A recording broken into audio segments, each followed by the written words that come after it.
Satu, materi dengan judul problematika dakwah pada kegiatan ini diberikan oleh panitia kepada saya untuk dibahas dengan durasi waktu 1 jam mulai pukul 9 sampai pukul 10. Ya, karena saya memulainya sekarang pukul 10 kurang 5 menit, saya mau minta izin dulu ke panitia, Kang Usep.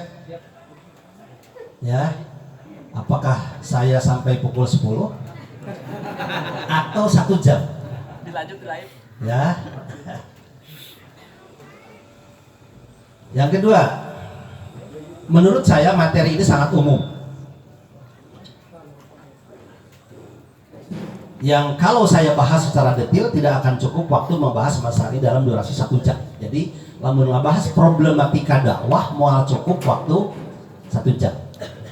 Kenapa? Karena problematika dakwah pada judul ini tidak dibatasi dengan masa atau zaman era. Umpamanya problematika dakwah pada masa anu, maka yang dibahas pada masa itu saja. Durasi 30 menit atau 1 jam bisa cukup. Ini kan tidak dibatasi oleh masa. Nah, kemudian tempat, lokus ya juga tidak dibatasi oleh tempat, tidak dibatasi oleh lokus. Umpamanya problematika dakwah di mana? Di Indonesia atau di Kota Banjar. Nah, kalau dibatasi oleh masa dan kemudian dibatasi oleh lokus, maka kita akan konsen membahas problematika dakwah sesuai dengan masa dan lokusnya. Yang kedua, problematika atau perintah dakwah dalam sejarah sudah ada sejak kerasulan Nabi Nuh alaihissalam, yang secara eksplisit difirmankan dalam Al-Quran surat Al-A'raf ayat 59-64. Ini dokumen. Nah, jadi kalau kita ditanya sejak kapan dakwah itu dilakukan, jawabannya paling tidak kalau kita melihat dalam Al-Quran sejak zaman Nabi Nuh. Dapat dilihat surat Al-A'raf ayat 59. Laqad arsalna Nuhan ila qaumihi faqala ya qaumi ibudullaha ma lakum min ilahin ghairu inni akhafu alaikum adzaba yaumin adzim. Ini secara eksplisit langsung Nabi Nuh yang berdakwah. Kata Nabi Nuh, faqala ya qaumi ibudullaha. Beda dengan umpamanya kalau kita bertanya, apakah Adam itu juga punya kewajiban untuk berdakwah? Paling tidak di dalam Al-Quran tidak ada kalimat yang khusus berkaitan dengan perintah dakwah atau kegiatan dakwah oleh Nabi Adam. Kalau Nabi Nuh ini jelas, ya. Nabi Adam itu adalah Nabi yang diutus oleh Allah Subhanahu Wa Taala sebagai manusia pertama dan yang mengawali kisah hidup manusia. Watlu alaihim naba abnai Adam bil haqqi id qarraba qurbanan fatuqbila min ahadihima walam yutaqabbal minal akhar qala la aqtulannaka qala innama yataqabbalullahu minal muttaqin. Itu cerita tentang Adam, cerita tentang Qabil dan Habil. Jadi secara eksplisit dalam Al-Quran perintah dakwah itu adalah sejak zaman Nabi Nuh. Inti ajaran nabi-nabi sebelum Nabi Muhammad pada dasarnya adalah ajaran tauhid, mengesahkan Allah sebagai inti ajaran Islam. Jadi sama-sama timiti Nabi Adam, Idris, Nuh, Soleh dan seterusnya mengajarkan agama Islam yang intinya adalah tauhid. Ya, yang intinya adalah tauhid. Kemudian lokus dakwah secara menyeluruh adalah di dunia ini. Jadi kalau problematika dakwah itu karena lokusnya adalah seluruh dunia ini adalah objek dakwah, ya maka akan sangat luas pembahasan tentang problematika dakwah. Di mana-mana di berbagai dunia dakwah Islam pasti memiliki problematika yang sesuai dengan kondisi daerah masing-masing. Tapi jangan khawatir, saya akan mengkerucutkan ini kepada problematika dakwah di Kota Banjar. Kemudian definisi ilmu dakwah. Ya, ini sepintas saja. Jadi dakwah itu sejumlah kaidah dan prinsip-prinsip yang menjadi media untuk menyampaikan Islam kepada manusia, mengajarkan serta menerapkannya.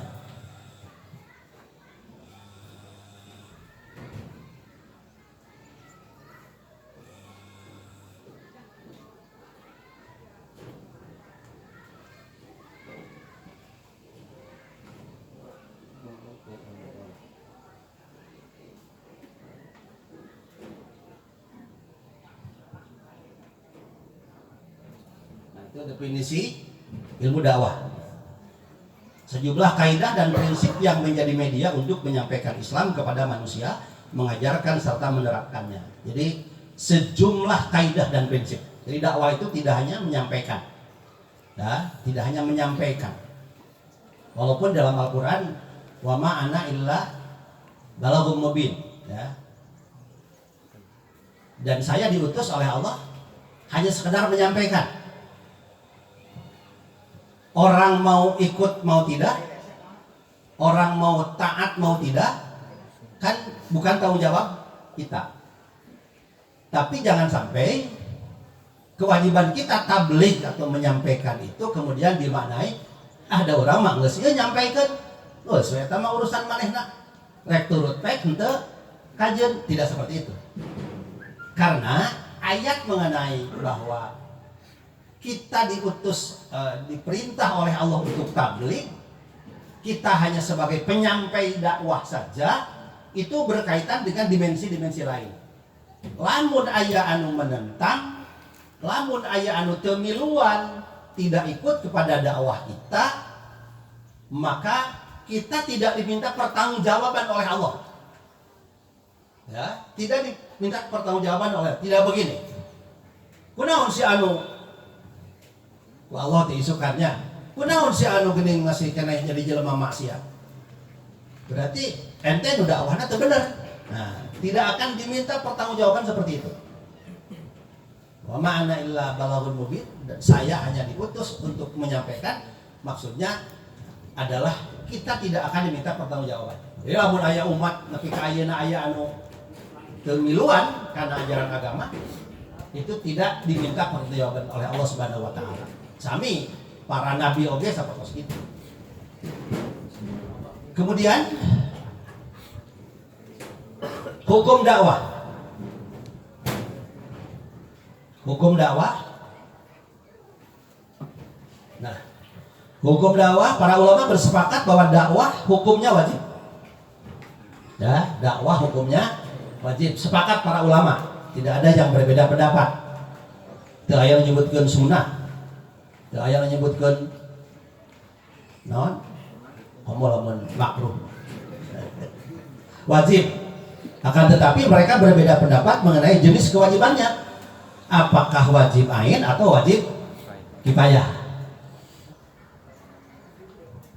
Dalil wajib ain yakni surat Al-Imran, wal taqum minkum ummatun yad'una ilal khair wa ya'muruna bil ma'ruf wa yanhauna 'anil munkar. Yang menyatakan bahwa dakwah itu hukumnya wajib ain adalah terkait dengan kata min, wal taqum minkum. Ya, min. Kunaon geuning eta jadi wajib ain dakwah, wajib ka setiap sirah, ka setiap hulu. Karena minnya itu menurut para ulama adalah min lil bayan wat tabyin. Jadi itu hanya min penjelasan saja. Sehingga akhirnya dengan makna min lil tabyin atau lil bayan, sehingga hukumnya menjadi wajib ain. Dan ada yang berpendapat bahwa wajibnya wajib kifayah. Karena min di situ diartikan, dimaknai sebagai min litab'id. Non litab'id yang menyatakan sebagian. Nah, sehingga karena di situ dimaknai min litab'id sebagian, maka hukum dakwah menjadi wajib kifayah. Saya secara pribadi lebih cenderung dua-duanya bisa berlaku. Wajib kifayah bagi orang yang memenuhi kriteria dai-nya. Wajib ain mastata'tu. Setiap orang punya kewajiban untuk berdakwah sesuai dengan kemampuan masing-masing. Itu bisa kita menggunakan dalil hadis ad-dinun nasihah. Liman ya Rasulullah? Lillahi wa li rasulihi wa li a'immatil muslimina wa ammatihim. Agama itu adalah nasihat. Bagi siapa ya Rasulullah? Bagi Allah, bagi Rasulnya, bagi pemuka-pemuka agama dan bagi umat muslimin secara keseluruhan. Jadi dalam pengertian itu dakwah hukumnya wajib ain, tapi mastata'tum sesuai dengan kemampuan. Keluarga muslim di rumah, bapaknya punya kewajiban dakwah, paling tidak untuk ruang lingkup keluarga. Ibunya punya kewajiban dakwah, anaknya punya kewajiban dakwah. Itu yang dimaksud dengan wajib ain. Tapi sekali lagi mastata'tum sesuai dengan kemampuan. Ulah kemampuan anangan kurasa guriwak, tapi hayang hayang loba, hayang lega, gitu kan? Keilmuannya juga cukup dengan kurasa guriwak, tapi ternyata hayang menjangkau banyak.